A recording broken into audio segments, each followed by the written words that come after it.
حضرت علی رضی اللہ تعالیٰ عنہ نے فرمایا، اخلاق ایک دکان ہے اور زبان اس کا تالا۔ تالا کھلتا ہے تو معلوم ہوتا ہے کہ دکان سونے کی ہے یا کوئلے کی۔ ہتھیاروں سے جنگ تو جیتی جا سکتی ہے مگر دل نہیں، کیونکہ دل صرف کردار کے ساتھ جیتے جاتے ہیں۔ صورت اور سیرت میں سب سے بڑا فرق یہ ہے کہ صورت دھوکہ دیتی ہے جبکہ سیرت پہچان کرواتی ہے۔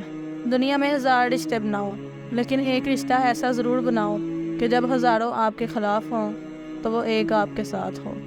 مجھے اس شخص پر تعجب ہے جو روز دیکھتا ہے کہ اس کی سانسیں اور عمر کم ہو رہی ہے لیکن وہ موت کے لیے تیاری نہیں کرتا۔ اگر کوئی تم سے پوچھے بتاؤ زندگی کیا ہے تو تم ہتھیلی پر ذرا سی خاک رکھنا اور اسے اڑا دینا۔ آپ سے پوچھا گیا کہ انسان برا کب بنتا ہے تو آپ نے فرمایا جب وہ اپنے آپ کو دوسروں سے اعلیٰ سمجھنے لگتا ہے۔ جب کوئی دوست تمہیں اپنا راز بتائے تو یہ سمجھ لینا کہ وہ اپنی عزت تمہیں امانت دے رہا ہے۔ اس میں کبھی بھی خیانت مت کرنا۔ کسی کا عیب تلاش کرنے والے کی مثال اس مکھی جیسی ہے جو سارا خوبصورت جسم چھوڑ کر صرف زخم پر بیٹھتی ہے۔ جو اپنی ضرورتیں بڑھا لیتا ہے اسے اکثر محرومی کا غم رہتا ہے۔ نفس کو کسی اچھے کاموں میں مشغول رکھو ورنہ نفس ایسے کاموں میں لگا دے گا جو نہ کرنے کے قابل ہوں گے۔ کامیابی حوصلوں سے ملتی ہے، حوصلے دوستوں سے ملتے ہیں، دوست مقدروں سے ملتے ہیں اور مقدر انسان خود بناتا ہے۔ جب عقل بڑھتی ہے تو باتیں کم ہو جاتی ہیں۔ زبان ایک ایسا درندہ ہے کہ اگر اسے کھلا چھوڑ دیا جائے تو پھاڑ کھائے۔